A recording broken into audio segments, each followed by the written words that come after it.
नमस्कार, RB news में स्वागत है आपका और मैं हूं आपके साथ शमा प्रवीण। नए अंदाज में आपके शहर, गांव और कस्बे की खबर पहुंचाएंगे हम। आप तक पहुंचकर आपकी आवाज़ उठाएंगे हम। आपके सरोकार से जुड़ी खबरें भी दिखाएंगे हम। सरकार तक आपकी बात पहुंचाएंगे हम। तो बिहार से जुड़ी छोटी से छोटी खबर जानने के लिए सब्सक्राइब करें आरबी न्यूज़ चैनल। नमस्कार। अभी मैं रोहतास जिला के अकोढ़ी गोला के उस पावन धरती पर उपस्थित हूँ और आज यहाँ पर भीम चर्चा किया जा रहा है। जी हाँ, हमारे साथ में एक वैसे महात्मा हैं, उनके विषय में बताया जाता है कि वो काशी से आए हुए हैं या हरिद्वार से। तो विशेष जानकारी मैं उन्हीं से लेने का प्रयास करूंगा कि इस चर्चा को लेकर के वो क्या कुछ कहना चाह रहे हैं और अपना क्या विचार दे रहे हैं। सामने से आप लोग हट जाइए। सबसे पहले तो बाबा, सामना सच का जो चैनल है उसमें आपका स्वागत है। परिचय। मेरा नाम गणेश दास, श्री गोवर्धनपुर वाराणसी, जगत गुरु रविदास महाराज जी के जन्म स्थान सौवर्ण मंदिर का मैं एक सेवादार हूँ। मैं बिहार प्रदेश के धर्म प्रचारक, रविदसिया धर्म प्रचारक हूँ। रविदास गुरु की अमृतवाणी, बाबा साहब की संविधान को अपने जन जन को पहुंचाने का हम लोग काम कर रहे हैं। अब तक रोहतास की धरती पर आपने कहाँ कहाँ गया है, या रोहतास के अलावा? रोहतास मैं कैमूर में, हर के गांव में भीम चर्चा, रविदास चर्चा, गुरु रविदास महाराज जी की अमृतवाणी, उनकी मंदिर मूर्ति का स्थापना, बाबा साहब का मूर्ति का स्थापना, रोहतास में बराव कला में मंदिर मूर्ति का स्थापना है। इस गांव में चर्चा एक बार हुआ है, दूसरा बार हो रहा है। पौनी गांव में चर्चा हुआ है। इसके बाद ये रोहतास में आपके यहाँ इस प्रखंड में है, आपको इनरपुरी प्रखंड में है, क्या गाँव का नाम है, गोविंदापुर है।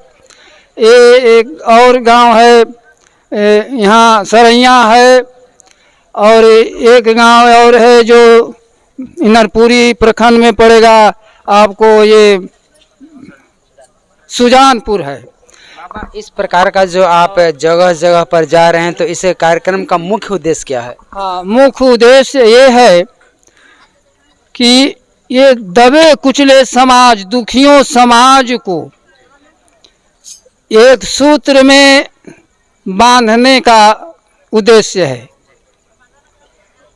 जैसे ये माला है, ये माला कई फूलों को मिलाकर एक माला बना है।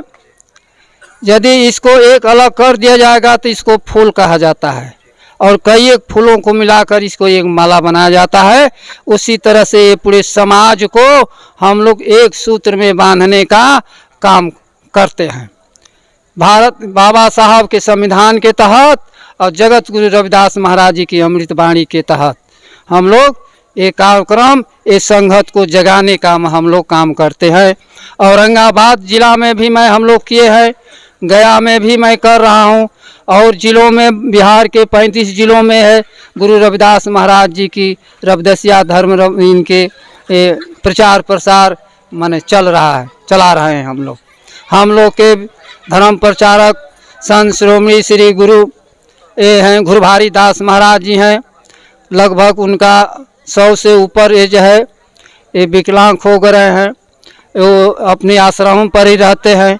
हम लोग को पूरे बिहार में भेज रहे हैं सेवा करने के लिए, जनता को जन जन को जगाने के लिए ये हम लोग चल रहे हैं, कर रहे हैं अपने अमृतवाणी के तहत, बाबा साहब के संविधान के तहत। तथा बाबा मैं आपसे आग्रह करूंगा कि अपने मुख से कुछ अमृतवाणी यहाँ पर पेश कीजिए। हाँ, अपनी वाणी पेश करेंगे। जपो जी सत्यनाम। गुरु प्रेमियों, जिस समय इस धरती पर पखंडवादियों ने इस समाज को, जितने दबे कुचले समाज जो हैं उनको इतना कष्ट देते थे, इतना शैतानी हरकत देते थे कि समाज में हर एक चीज से वर्चित रखे थे। समाज में ऐसे दरबार सजाने का अधिकार नहीं था। समाज में अच्छी बातें सुनने का अधिकार नहीं था। कहीं से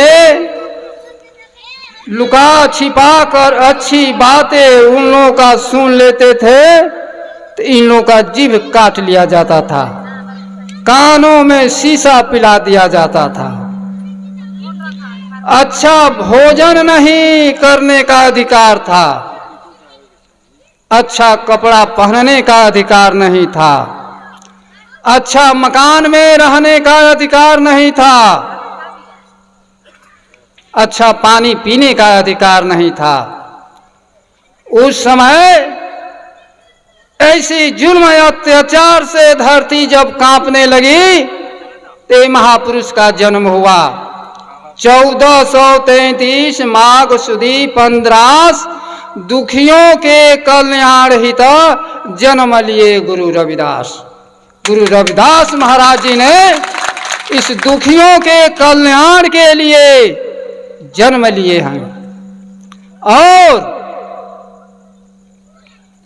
एक ऐसे कहे, ऐसे हिलमिल रहिए माधो जैसे मधुर मखीरा। ए माधो, ए दुखियों, आप लोग को एक तिल के तरह अलग अलग कर दिए हैं। जैसे एक तिल है, कई एक तिल को मिलाकर एक झाड़ू बनाते हैं, वो झाड़ू पूरी सफाई कर देता है और एक तिल कुछ नहीं कर सकता है। एक फूल है, एक फूल कुछ नहीं कर सकता, एक फूल की गिनती में आता है। कई फूल को मिलाकर एक माला बनता है। ऐसे कहते हैं कि ऐसे आप लोग हिल मिल कर रहिए, तब जाकर आप नीचे से ऊंचे उठिएगा। नीचे से ऊंच उठने के लिए आप लोग को एक सूत्र में बंधना पड़ेगा। एक तिल, एक झाड़ू की तरह रहना होगा, एक माला की तरह रहना होगा। संगठित होने के लिए क्या कुछ उपाय है? संगठित होने के लिए बहुत से तरीका, बहुत से उपाय हैं।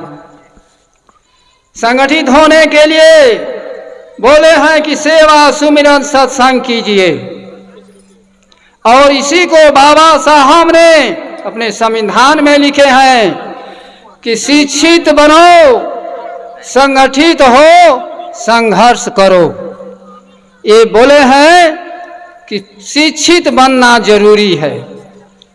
पहले हमको शिक्षा की जरूरत है।